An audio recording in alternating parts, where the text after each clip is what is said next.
When I started to see in the news reports of what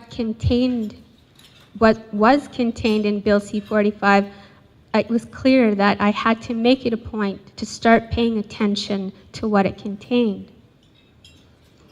What I saw were two things in particular that were very problematic in terms of our treaty rights and what I felt were issues of sustainability and looking towards the future. One of them had to do with the changes to the Navigable Waters Act, and the other has to do with the changes to the Indian Act.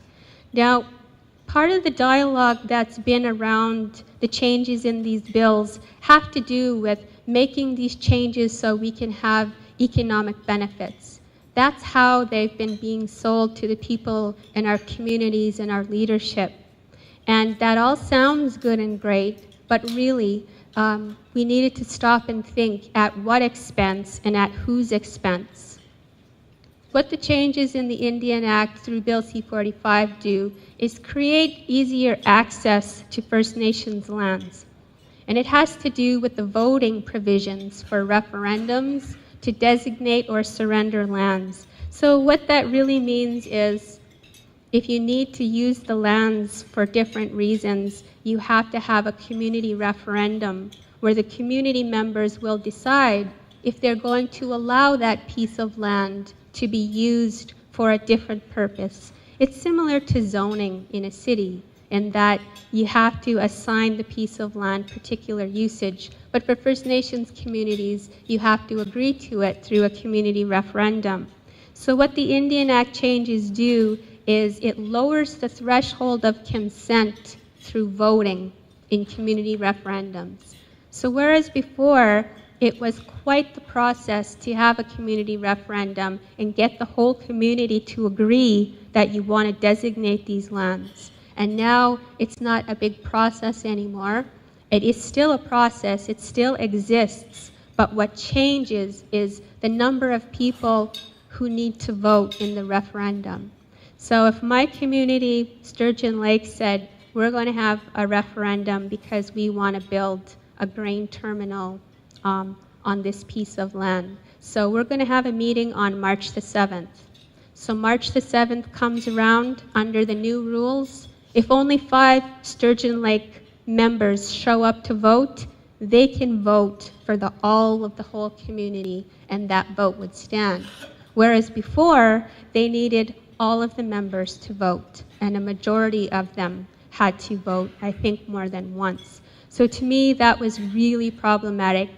So I finished up law school, and I came home, and I started to article, and I still started to see Bill C-45 in the news a lot, and then I started to pay attention to all of the rest of the legislation that's coming our way, such as Bill C-27, which is the Financial Accountability Act, Bill C-428, which is the private members bill where they're trying to change and replace the Indian Act.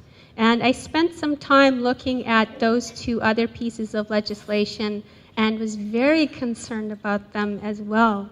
In Bill C-27, it's being sold as chiefs and councils need to be accountable for their salaries and all the expenses that they have.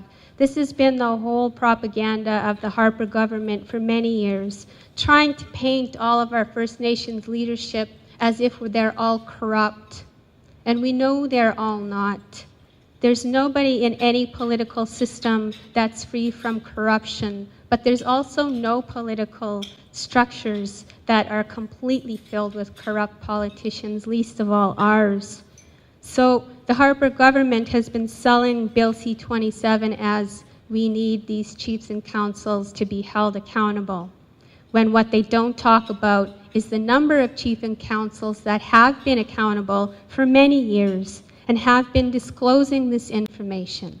So this is one of the aspects of the bill, that it contains these disclosure provisions. Not only do chief and councils have to start disclosing information of the band expenditures for federal dollars, they're going to be made to disclose all of the expenditures for any band-owned businesses.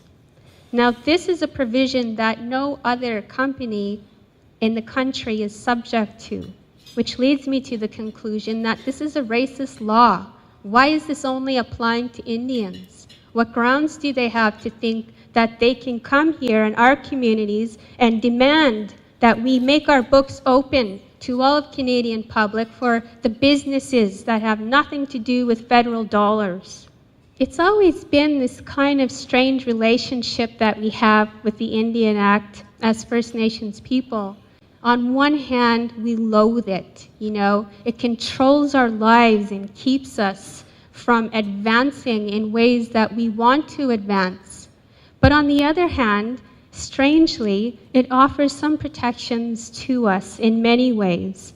So this is the strange relationship that we continue to have with the Indian Act. So on one hand, yes, we want to get rid of it, but on the other hand, we say, and then what? If we get rid of it, then what do we have left in place?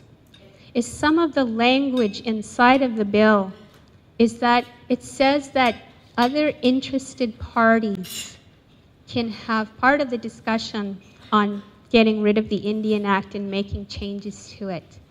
Other interested parties. So who might other interested parties be? Well, I know, I think of one right away. The Canadian Taxpayers Federation. They think they have business in our affairs because they think that what we get is taxpayers' dollars. Imagine them coming to sit at this table where we're talking about changes to the Indian Act and that they have any authority to talk about it with us.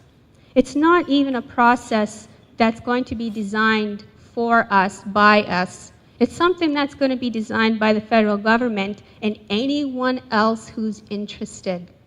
In 1969, the Trudeau government put out the white paper, and the idea was to assimilate First Nations people and get rid of the Indian problem. And as we know, the Indian Association of Alberta led the way in the fight against that in drafting the Citizens Plus, which also became known as the Red Paper, and convincing the Trudeau government to shelf that, to do away with the white paper. And they were successful in doing that. They put it away, and that was supposed to have been the end of it.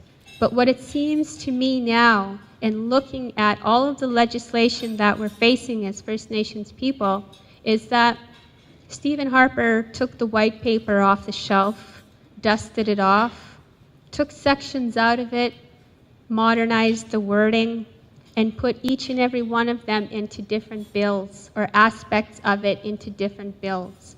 So even though the white paper wasn't implemented in 1969 as a policy, I would say that it's on its way to being implemented now through all of these pieces of legislation. So the idea behind Idle No More for me, for Tanya Capo, has been about the relationship